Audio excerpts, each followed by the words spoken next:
inshallah.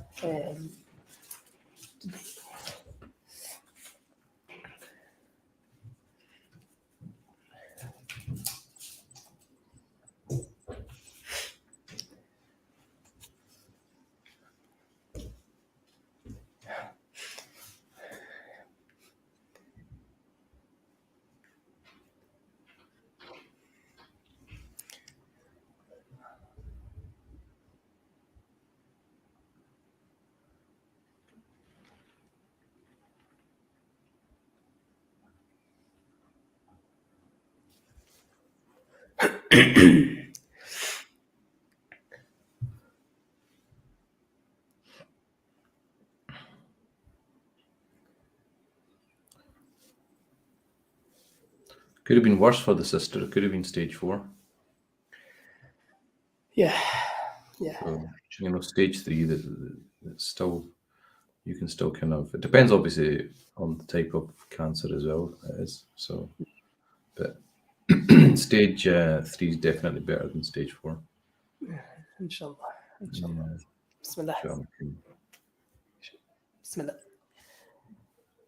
Assalamu alaikum wa rahmatullahi wa barakatuhu. Welcome back to the Ask the Shykh show. This is your brother Suleiman Jahangir, and thank you very much for joining us tonight. I'd like to start by sending peace and blessings upon our beloved Master, Sayyidina Muhammad Sallallahu Alaihi Wasallam, who is the best of creation and a mercy to mankind. Alhamdulillah, once again, we're joined by our beloved Sheikh Amr Jamil and discussing this time the fiqh of fasting, inshallah. Assalamu alaikum wa rahmatullahi, Sheikh. Assalamu alaikum wa rahmatullahi. So just to introduce Sheikh Amr, not that he needs much of an introduction, Sheikh Amr graduated from Strathclyde University with a Bachelor in Law before spending the next 10 years studying the Arabic language and Islamic sciences. During his travels as a student of knowledge, he studied with numerous distinguished scholars from a range of different schools of thought.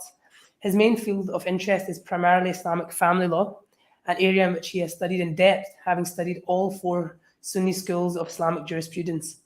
Currently, Sheikh Amr Jamil is the project director of the Syllabus Islamic Studies Programme, a course which takes the Sheikh up and down the country during this time of the year, takes the Sheikh online, teaching in cities including Dundee, Glasgow, Manchester and Bristol. He's also a marriage counsellor and has been working with couples for over 10 years. Jazakallah khair, Sheikh, for joining us today. So Sheikh, to follow up on yesterday's conversation we spoke yesterday about how to best welcome Ramadan. Today's session, we wanted to focus a little bit more about the fiqh, some of the rulings pertaining to Ramadan. And to start off with, I wanted to look at more of a spiritual aspect to the month of Ramadan. So this is a month where I was at work earlier today and people were asking me, not even water, the famous line. And I think people start to think that it's just not about eating and drinking. And I often find myself trying to explain to people, actually, it's not just about that. It's not just about not eating and drinking during the daylight hours. So the question I have, Sheikh, what is it about? What's the spiritual significance of fasting? Alhamdulillah wa salatu wa salam ala Rasulullah. So I mentioned yesterday as well that, obviously we have not just 2 components, actually, we have many components. We have a heart, we have a aql, an intellect, we have what's called the ruh, which is the spirit or the soul, it's translated as. And obviously the body element of us craves food and drink and sleep and intimate relations and so forth. That's a very body desire, that side of us. But the spirit side of us, the ruh, Allah bi dhikrillahi tatma'innul qulub. Allah subhanahu wa ta'ala says it's by the dhikr of Allah that the hearts find tranquility. So the spirit its nourishment is not through food and drink, it's through remembrance of Allah subhanahu wa ta'ala. It's through freeing yourself from these base desires. So when we free ourselves from the need to eat and drink, then the spirit almost becomes stronger and becomes freer. And that's why we experience, and everyone that's fasted Ramadan will know this, you experience something, a taste of faith that you don't experience out with this. So fasting by itself, its very nature, your energy level is less, so you're less engaged to get into arguments. I'm sure people already experienced it a couple of days into Ramadan. They just can't be bothered with certain discussions that they normally would Mm. entertain. You just don't have the energy level, so you want to conserve your energy, and you just you're more cautious of what you say. You're more cautious of using your time more wisely. And so it really just brings the heart alive. And just on that, I mean, it's the third of. I was actually thinking about this today. The third of Ramadan. Mhm. If you think about it, 10% of the month is already gone. Allah. And this is what I was talking about yesterday. That Ramadan comes and goes, and we have to really make the most of it because it goes very quickly. When you start thinking like that, 3 days, you don't think it's much. But when you put in percentage, 10%'s gone. You think, oh my God, that's quite a lot. So Mm. I think. Yeah, it's difficult for people who have never fasted to appreciate it, because to them it seems such a natural thing to eat and drink, and how can you deprive yourself of that willingly? If you're in a war, fair enough, but how can you willingly deprive yourself of that? Mm. And that illustrates to every single person who can fast Mm. that you could go without food and drink willingly. It's in front of you. It's in the fridge. No one's stopping you. There's no force in the world that can stop you. But you're choosing to willingly put yourself through that. You're choosing willingly to feel the pain of hunger in your stomach. That shows an incredible amount of self-discipline. So a lot of Mm. people think they're very weak, but when they fast Ramadan, you're actually proving to yourself that actually you have enormous capabilities. And the human being actually has a huge capacity. Like what we're capable of, what we're actually capable of is actually amazing. Mm. But we ourselves keep ourselves back. We tend to think, I can't do that. I'm not good enough. Oh, that's too hard. Basically, we make a judgment even before we start anything. We just decide straight away, oh, I can't do that. Mm. And we're probably having those kind of conversations with non-Muslims, and they'll say, I couldn't do that. Mm. But lo and behold, if they became Muslim tomorrow, they'd be Mm. fasting. Allah. I remember one of the scholars in America, Dr. Umar Farouk, he became Muslim in the 70s, so he's been a Mm. Muslim a long time. And he was saying that when he first became Muslim, he thought, how am I going to fast? How am I going to be able to do this? This is like, I can't do this. But again, once you get into it, there's a certain divine help, because you ultimately, why are you doing it? You're not going to gain any money. You're not gaining anything of the world. It's purely because your Lord has asked you to do this, and you want to please your Lord. That's all it is. Mm. So, Allah subhanahu wa ta'ala is then, when you're doing it for God, as you know the hadith, when you come to God walking, He comes to you running. When you take a step towards God, He takes two steps towards you. And that's why you experience something in Ramadan which you can't experience outside of Ramadan. Allahu Akbar. Allahu Akbar. I think, Shaykh, you've touched on something that's so beautiful and profound, and that we go into the month thinking, or people think that, how are we able to do these long, long fasts? And actually, interesting you mentioned that about that convert brother who then started fasting, and then as soon as you start fasting, you just become accustomed to it very quickly, and it's not just about the food and drink, but the spiritual nourishment that one then receives throughout this blessed month.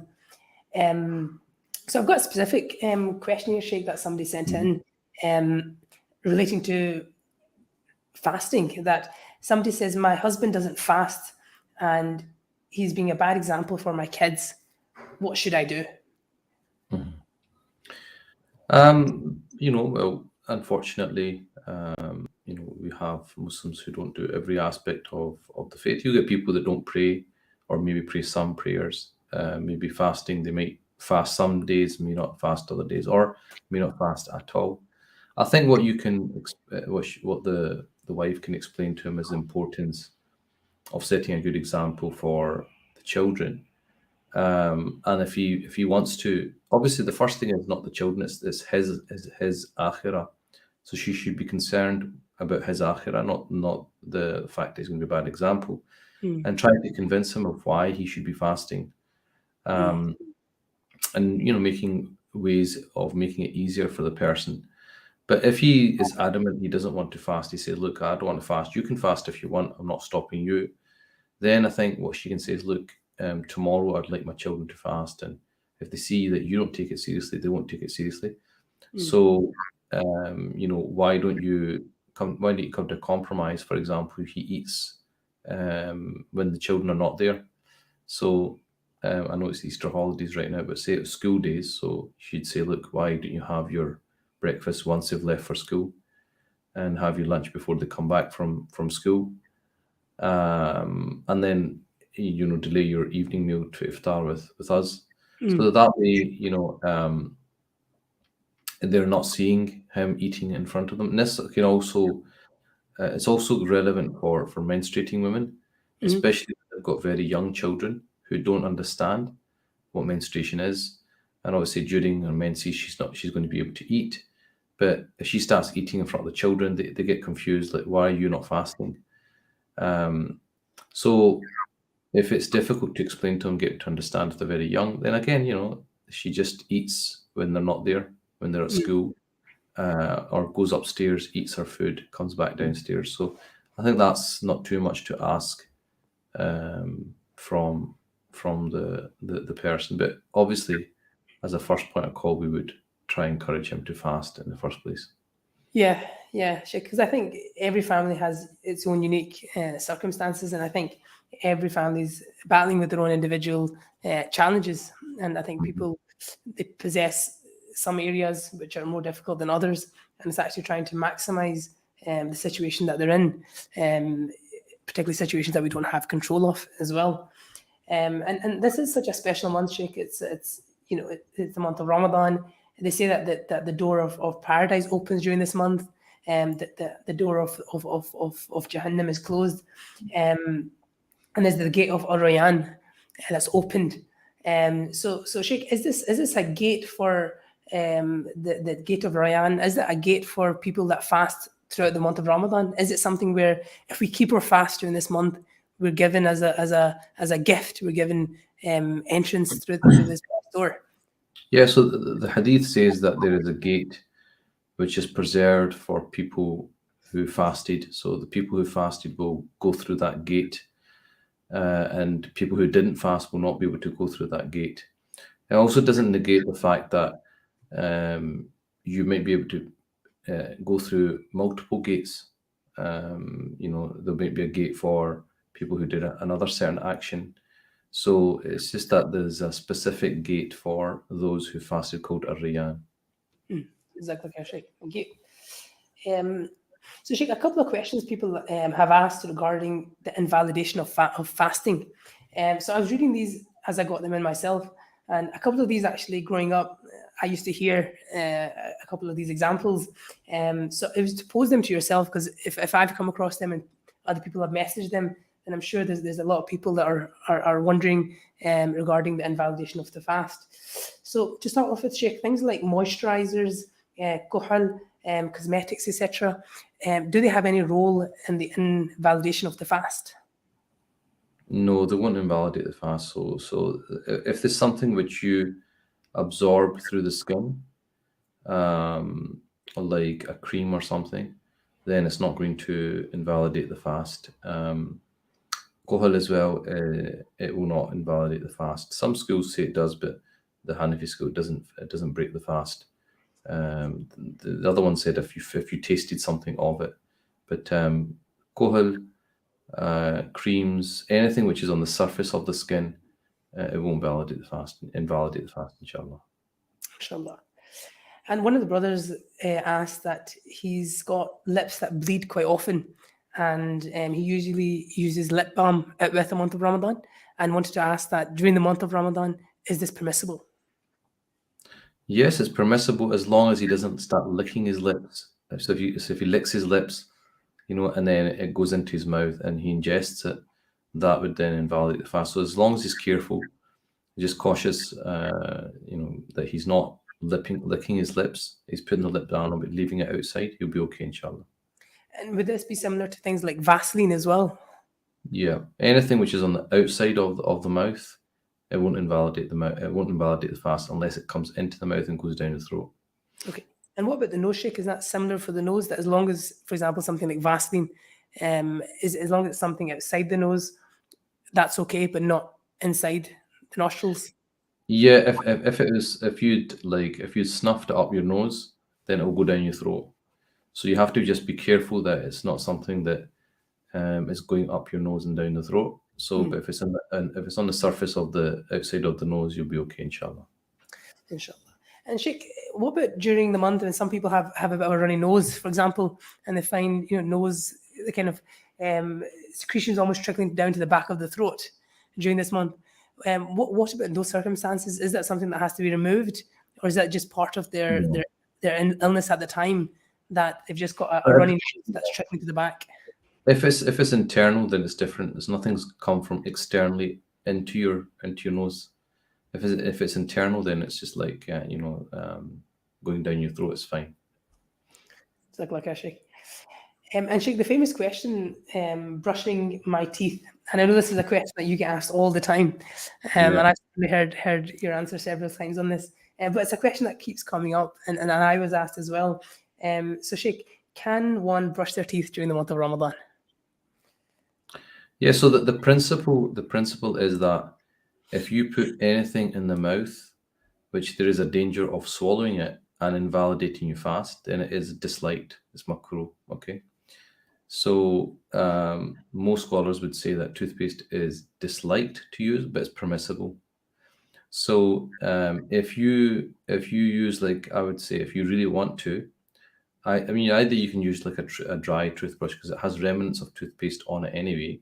You just wet that, so it's like very minimal, or you put a very minimal amount on the toothbrush and brush your teeth, and just make sure that you rinse your mouth out properly.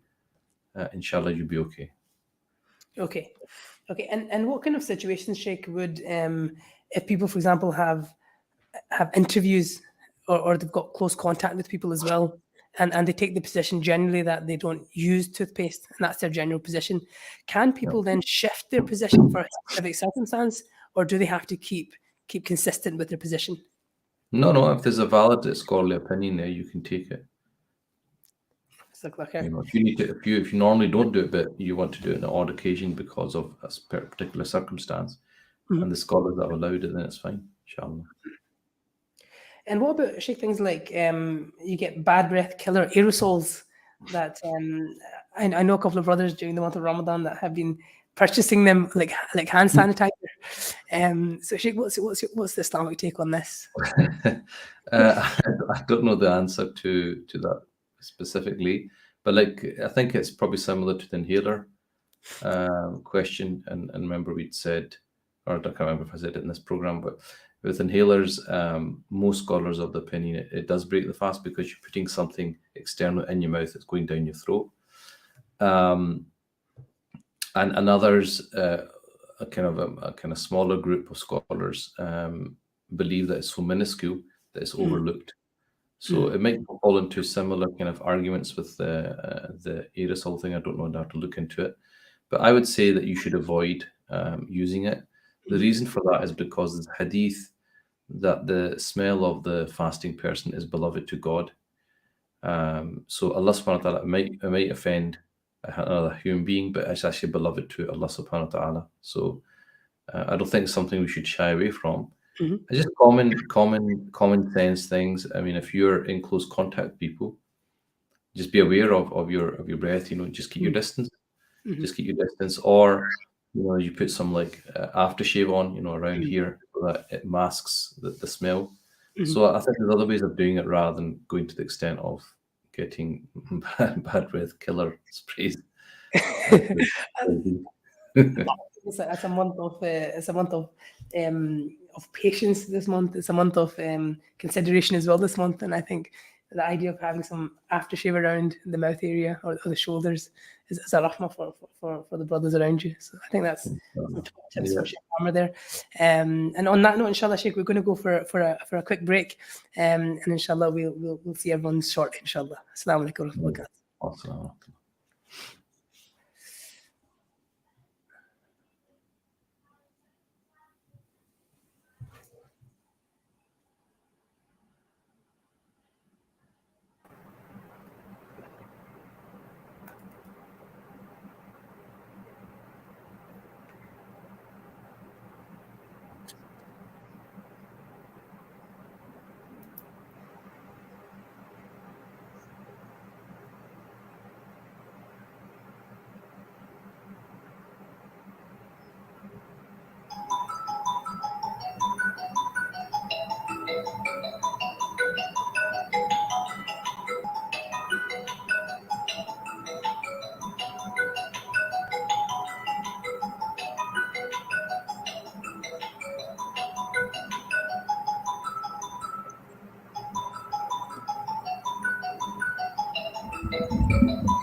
Hello.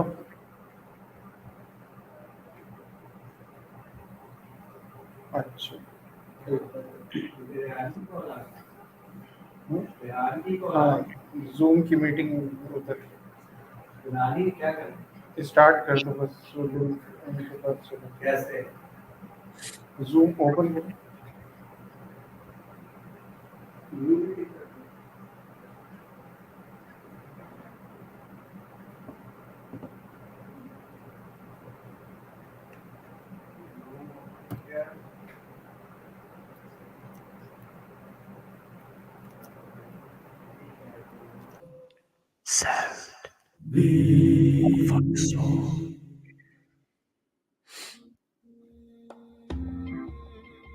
Radio Ramadan 365 Sound for the Soul.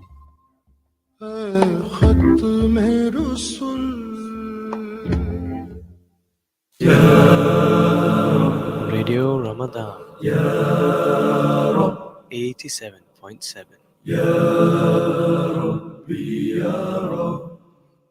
Sound for the Soul.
Assalamu alaikum wa rahmatullahi wa barakatuh. Welcome back, everyone, to Ask the Sheikh Show, where we have been discussing with Sheikh Amr the topic of the fiqh of Ramadan. We've currently got some technical issues. We lost our beloved Sheikh. Inshallah, we will try to bring him back. Inshallah, but in the meantime, we'll just summarize a couple of things that we've discussed with the Sheikh. Alhamdulillah, we got the Sheikh back. Assalamu alaikum, Sheikh. Assalamu warahmatullah. So, Sheikh, just to pick up where we left off, we were talking about bad breath killer aerosols, and I suppose this leads us on the topic of oral intake. Some brothers are trying to give up smoking this month, and they're looking for alternatives. The common alternative is e-cigarettes. So not to ask Sheikh whether or not this is something you recommend, but rather, is this something while brothers are fasting? So say, for example, there's brothers that normally smoke, but they're fasting during the month of Ramadan, and they want to change that to something alternative. Is something like e-cigarettes a possible alternative? First of all, it's very commendable that they're trying to give up smoking. What's definitely permissible would be to have a nicotine patch. So, like I said, if you absorb something through the skin, it doesn't break your fast. When you get into ingesting something through the mouth, the general rule is anything which you ingest which goes down the throat will invalidate the fast. Mhm. So I would say to them they should go with a nicotine patch. Stuff like that. So there are alternatives that brothers can use and to help them during this month. So not only is it commendable that brothers are fasting, but also that there are alternatives that don't pass the throat per se, and that can help brothers during this month. Inshallah. Sheikh, what about on the topic of things that are, for example, going through different areas of the body rather than through the mouth? What about insulin when it comes to diabetics? It doesn't break the fast. It doesn't break the fast. No. So So brothers- injections don't break fasts. So for all the brothers that are diabetic, and it's a large population in the Muslim community, particularly South Asian, that in fact, if they are insulin dependent, then that because it's not going orally, is something that won't invalidate the fast. That's correct. Yeah. So generally, the Hanafis go definitely anything which is not going through the mouth, the nose, so the normal kind of orifices, then it won't break the fast. So something which is going through the skin, whether it's a cream, whether you take an injection or something, won't break the fast. Even if you gave blood, it wouldn't break the fast either. Giving blood. Okay, so can you give blood during this month? You can if you want. You have to be brave. If you feel you can give your blood as well. But as long as as long as you don't feel that it will weaken you to the point that you'll break your fast, then it's permissible to do that. So if as long as you're not taking it through the mouth, you're okay, inshallah. Inshallah. And Sheikh, what about going to the dentist? Can brothers go and get a little scale and polish during this month? Can they go and get their root canal treatments? Can they get emergency treatments? What about going to the dentist during this month? I mean, generally, I would avoid going to the dentist unless and if something can be delayed to after Ramadan, definitely you should delay it to after Ramadan. Okay. The thing is, if it's an emergency, obviously that's a different situation. But as a general rule, if you don't need to go or it's not an emergency, then delay it to after Ramadan. The principle again would be that as long as nothing goes down the throat, your fast will not be invalidated. But it's very difficult when you're lying down in that position, especially when they're like the kind of they have fluid and stuff in your mouth, and it's just a natural reaction just to like kind of gulp and swallow whatever is there. But theoretically, if nothing went down the throat, your fast is not going to break. But obviously, it's better to avoid it if you can. So looking at the likelihood of situations as well, that in fact, even if something outwardly may be possible to avoid, but what's the likelihood of that happening? Yeah, so you try to avoid putting yourself in any situation which could invalidate your fast. Yeah. And Sheikh, there's one of the questions from one of the sisters regarding hijab during the month of Ramadan. So one of the sisters, she says that she doesn't wear hijab with the month of Ramadan, and during the month of Ramadan, she says I have an incomplete hijab. So what she specifies is I go out to work and I leave my head, my neck, and my hands uncovered, but everything else is covered. Does this affect the validity of my fast? No, it doesn't affect the invalidity of the fast. They're two separate issues. It's like somebody who doesn't pray but fasts. So the fasting was one thing, and we are concerned with what actually invalidates the fast. So it's like separate. Not praying has got its own sin. So her not wearing hijab is one issue, which is commendable that she's making more effort, and may Allah make it easy for her to to get to the point where she can wear it. But that's a separate issue, and it's got its own rules. And fasting has got its own rules, so the fasting won't be invalidated. The fasting won't be invalidated. No. Okay. And Shykh, this is a question from for particularly that affects a lot of young men and actually even all groups of men that have difficulty looking at images of maybe partially clothed women on social media. So the question is that does that affect people's fasting? So say they've got bad habits they've accumulated throughout the year. They're maybe trying to stop and reduce that habit of theirs, but they're still having difficulty during the month of Ramadan. Then is their fasting affected? So first of all, like you just said right at the beginning of the show about fasting is not just about eating and drinking. So you're supposed to fast with your limbs as well.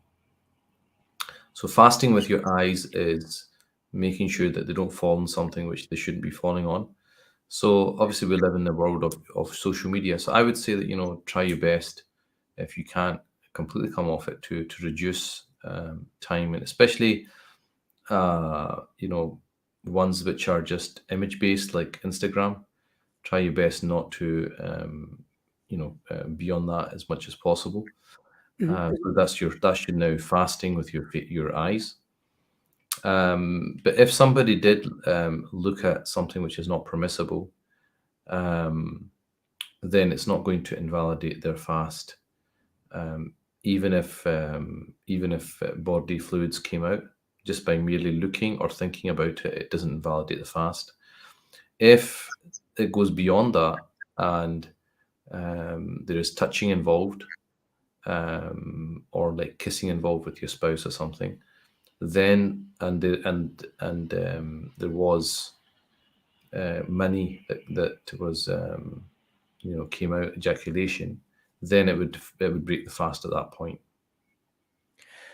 Okay, so if somebody has a habit and during the month they're cutting it down, they're reducing it, they're still looking at the image, and just by merely looking at the image, there is some expulsion, some release. That in and of itself won't necessarily invalidate the fast, but if it then goes one step further, for example, in that situation, where it's maybe where it's for example they're having relations or etc., so they've gone to that next stage. In that instance, it would then invalidate the fast. Yes. So if it's if it's just looking or thinking about it, and there was ejaculation, it will not break the fast. And that doesn't mean that it's permissible. Obviously, it's sinful to do it, but we're talking about a technical issue. Does it invalidate the fast or not? Does it reduce the reward? Of course it does, but we're talking about, does it invalidate it? No, it doesn't invalidate it. But if there was fondling or touching going on and then there was ejaculation, then that would break the fast. In other circumstances where the fast has broken, what's the repercussions? So in that situation, they would have to make up. They obviously do tawbah, you repent, and to be honest, they should be repenting in the situation where they're looking as well. So because it's not permissible, so they should repent in those situations. And in the situation which I said that they'd have to make up the break the fast, they'd have to make that day up then. That one specific day. Yes, just one day, a later date. There would only be what's called kafara, which is the expiation, the 2 months of consecutive fasting. That's only applicable if there was full marital relations during Ramadan. Anything less than full marital relations, it will break the fast, but there's no kafara, there's no expiation. Shukriya, Shykh. Thank you very much. Shykh, I've got a question from one of the brothers who asks, I work 12 hours a day and I get home at 8:30, just enough time to have some iftar before going to the Taraweeh prayer. I then set my alarm for suhoor and I miss my sehri. The question is, when I wake up in the morning, does my fast still count? So I've had my iftar, but I've missed my suhoor. Does this affect my fast? Can I still fast without having sehri? Yes, you can. You can. And the thing is, the mere fact that if you went to Taraweeh prayers, like if you asked him, are you fasting tomorrow? And he said yes, So he knows that he's fasting. He just didn't, and he had intended to get up for suhoor. Why is he intending to get up for suhoor? Because he wants to fast. So he's actually made the intention. He just missed the suhoor.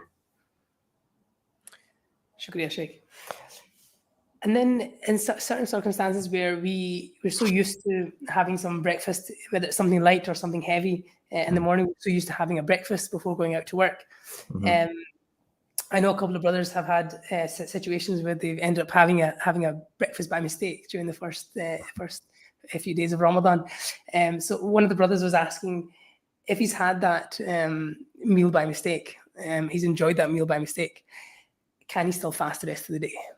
Yes. So, I mean, it's true because it's a habit, isn't it? I mean, the first day of fasting, I remember I came into the kitchen and my kids were having lunch and there was a bit of pizza there, and I was just about to extend my hand for the slice when I realized I'm fasting. So it does happen, it can happen. It's that's your normal routine, isn't it? So if the person completely forgot that they were fasting and then had the breakfast and then realized afterwards their fast is actually valid. Okay. The hadith that says if somebody forgets and eats or drinks, فَلْيُتِمْ صَوْمَهُ, he should complete his fast. فَإِنَّمَا أَطْعَمَهُ اللَّهُ وَسَقَاهُ, because Allah has fed and watered that person. So it's almost like you were made to forget, and that was given to you. So you're not held accountable for anything you forgot about. Allahu Akbar. So it's a rahmah from Allah subhanahu wa ta'ala that even if you do end up having that cheeky breakfast in the morning, Yeah, they won't. Inshallah, their fast is valid as long as they don't eat anything after that. As long as once they realize they don't do anything, because some people think, oh, I broke my fast, I might as well eat now. Then their fast is going to end up becoming invalidated, not because they've forgotten it, but because afterwards they ate knowingly. Right. So once one has had something, they realize that wasn't correct in their fasting, then you stop at that point. Yeah. And that also, I suppose, works for iftar as well. Sometimes people get into the house just a couple of minutes before iftar. They may see something lying there in the kitchen, and they might grab it. And again, that's a rahmah from Allah if it's not intended. Yeah, if they forgot about it, if they forgot that they're fasting and ate it, then they're not going to be held accountable, and their fast is valid. Okay. And Sheikhs, sometimes when I'm in the masjid, I see when the adhan goes off for the prayer, I sometimes see a couple of brothers holding on tight for a couple of more minutes. They've got the kajur in their hand, but they're not eating the date, and they're waiting a few more minutes. Is there anything incorrect about that, or is that okay to delay the opening of the fast? I mean, the part of the reasoning for why they do it is they say they just want to be cautious, or I'm just following another timetable. It's got a few more minutes. I need to wait. Yeah. So what should one do in those circumstances? I think if they're following another timetable, that's valid, because for them Maghrib might be 1 or 2 minutes later. So if they're saying, look, I follow another timetable and it's 1 minute later, then that's absolutely fine. They're actually, that's a praiseworthy thing to do because they're being cautious. But the hadith is that once you know that Maghrib is coming, then you should hasten to break the fast. You shouldn't delay it. Shukriya, Sheikh. And I've got a couple of questions now relating to the prayer. One of the brothers was asking that last night, as I was heading towards the masjid, I got to the masjid and the Maghrib Salat had already started. At this time, I joined the prayer, and then after the prayer, I then broke my fast. What should I have done in this situation? Was this correct? No, he should have broke his fast first and then joined the prayer. Okay. So if the Maghrib Jamaat's going on, you open your fast because you don't delay the opening of the fast, and then you join the prayer. That's right, yeah. So you should have a glass of water or a date or something and then join the salah. Okay. Shukriya, Sheikh. And Sheikh, when it comes to the Taraweeh prayer, often we try and after iftar we try and get to the masjid as quick as possible to make it in time for Isha and then Taraweeh prayer. What about circumstances where I've certainly seen this myself plenty of times where brothers have reached to the masjid and they missed the Isha prayer, and then the Tarawih started. And I've seen people then join the congregation of Tarawih, and then start the Tarawih prayer, and then they'll do the full Tarawih, and then do Isha afterwards. Or some No, may then say, no, that was part of my Isha prayer, so I'll count the 2 rakats of Tarawih prayer, and then I'll do an extra 2 after cycles after that, and count that as my 4 rakat for Isha. So what's the Islamic perspective on that? Tarawih prayers are only valid once the Isha has been prayed. So you'd have to pray the Isha, the Fard of Isha before Tarawih is valid. In the Shafi school, you're allowed to make the intention of Fard behind an Imam who is, it doesn't matter what the Imam's intention is, you can make your own intention. So some people from the Shafi school, what they do if they're late and the Tarawih is started, they just make the intention of Isha. And then when the Imam gives salams after 2 rakats, they stand up and they pray another 2. That's only valid in the Shafi school. It's not valid in any of the other schools. So all the other schools say that basically you should pray your Isha separately and then join the Tarawih. Right. So in those circumstances, you can't, in the 3 of the Sunni schools, you can't then just go and count that as your part of your Isha prayer, unless you're from the Shafi'i school. Yes. But rather in that situation, if you're following the other 3 Sunni schools, then you should take a couple of minutes, read your Fard prayer, and then join the Tarawih prayer. Yeah. And if you miss anything, you can always make up those units afterwards anyway. Yeah. And Sheikh, what about holding the Mus'haf during the Tarawih prayer? Is that something that's okay to do? Or even, nowadays we have digital, we use the phone, and we've got Quranic apps as well. Is it something that we can do to follow the Sheikh while he's reciting, just so that we can feel part of the prayer as well, and we feel a bit more engaged? Is that something that's okay to do? Again, it's permissible in the Shafi school, and it's not permissible in other schools. The other schools would deem it as excessive movement, because you're turning the pages, you're moving your hand with the phone and so forth. The Shafi school allows it. The Shafi school allows it. Okay. And what about, Sheikh, when the Tarawih prayer is happening on TV? Because I've seen sometimes situations where people have then started almost like a Jamaat behind the television, so maybe they're watching some kind of live transmission of Tarawih prayer, and then they join that as well. Is that something that's permissible, or do you have to be part of that gathering? Yeah, I mean most most scholars would say that's an invalid prayer. There was this discussion, if you remember, when the first lockdown happened, whether you could have remote Jummah prayers and remote Tarawih prayers, people in their homes following. And some scholars from the Maliki school were arguing permissibility, but you're kind of stretching the Maliki school to fit that in. But the vast majority of scholars had said no. The vast majority said no, it's not permissible because you're not in the same shared space. But there were a few from the Maliki school, a couple of scholars who gave permission for that. Okay. So as a generalization, it's not a common thing that is allowed, and it's actually a congregation. Idea of being part of a congregation, you have to be physically present. I think as a general rule, you shouldn't be doing that, because especially even like when those scholars who gave that opinion, they're talking about in your locality. If you're like following Makkah, like this time difference of a couple hours, you're not even in the same time zone. So I think that's quite difficult to do that. And I think during these times, with obviously the times that we're living in, it's interesting how topics are revisited as well, and the situation of, for example, COVID. It's made new discussions and new questions arise from them that maybe would have never been asked before. So it's interesting how it's the ever-changing situation and questions that evolve. Sheikh, there's a couple of masjids where they've got rules on what ages children have to be before they go to the masjid. Certainly, I know of examples where children have to be, for example, 10 years or above, or there's some where they have to be 12 years or above. And if they do come at 10 years old or above, they have to then be accompanied by their parent, and be, joined to the parent during the whole Tarawih prayer.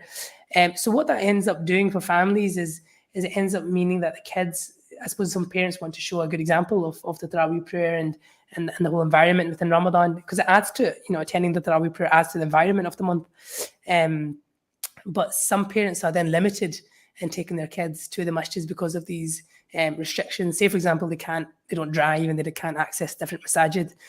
So their local mosque don't permit children under the age of 7 years old attending the Tarawih prayer. Then in those circumstances, Sheikh, is it better for a parent in that situation to then stay at home with their child and do the Tarawih prayer at home, for example, by leading the Jummah?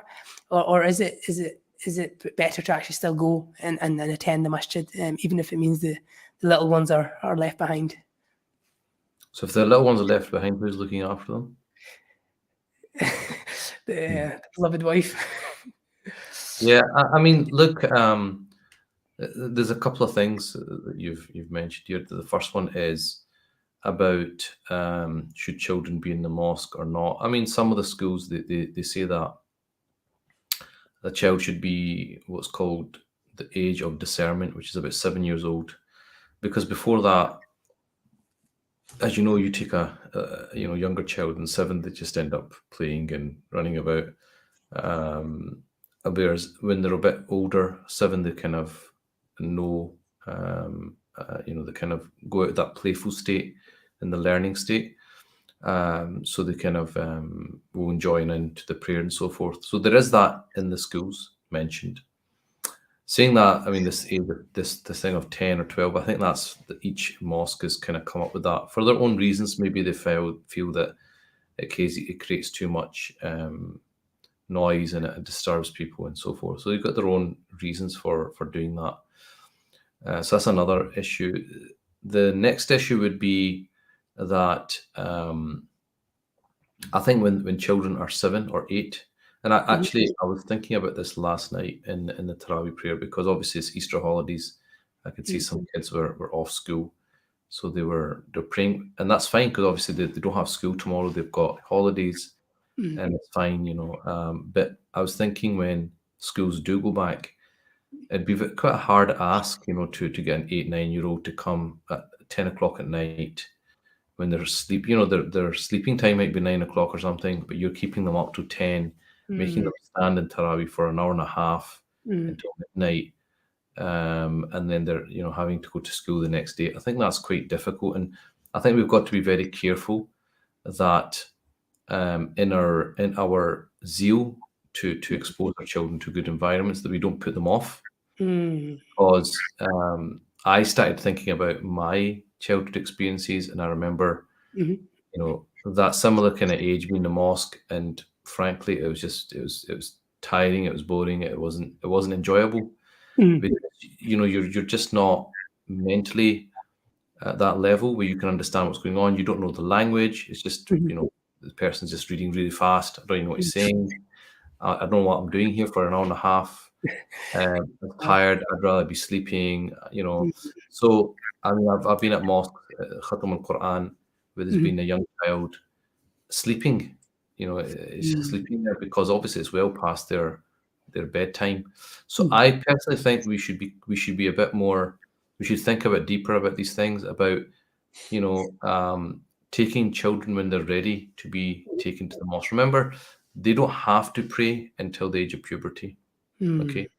Yes, near the age of puberty, we want to expose them. But I think when they're still 4 or 5 years off puberty, it's not obligatory upon them. They don't have to be there.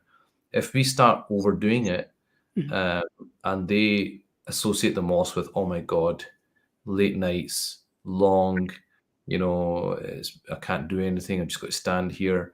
Then what happens is when they're young, they've got no choice, but when they get older, they just won't want to do it. So we have to make sure that we make the association with the mosque a positive association from the beginning. So I think just a bit of thought as to, is this actually productive or not? We might think it's productive as an adult, but ask the child, how did you find that? Did you enjoy it? Did you not enjoy it? Which part did you like? Which part did you like? Don't assume that the child is completely enjoying it.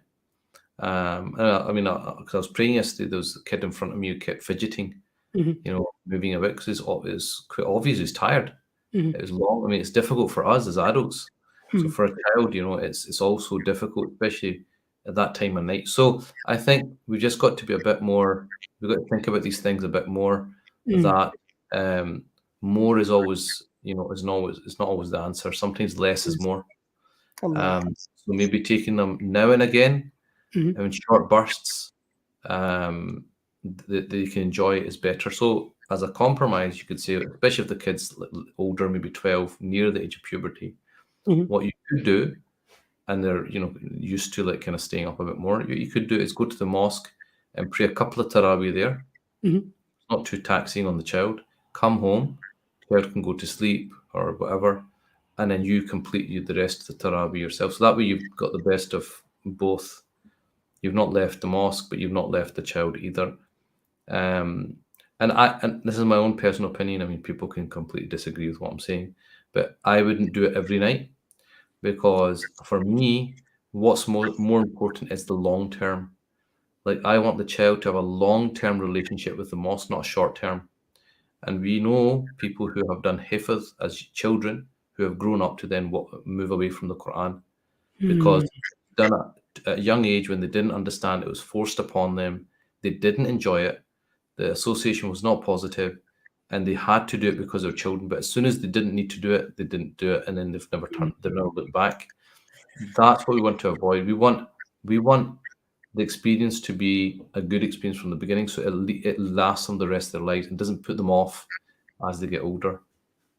Allahu Akbar. Allahu Akbar. Sheikh, that's full of wisdom, and what you've described there. Less is more, and encouraging, don't discourage.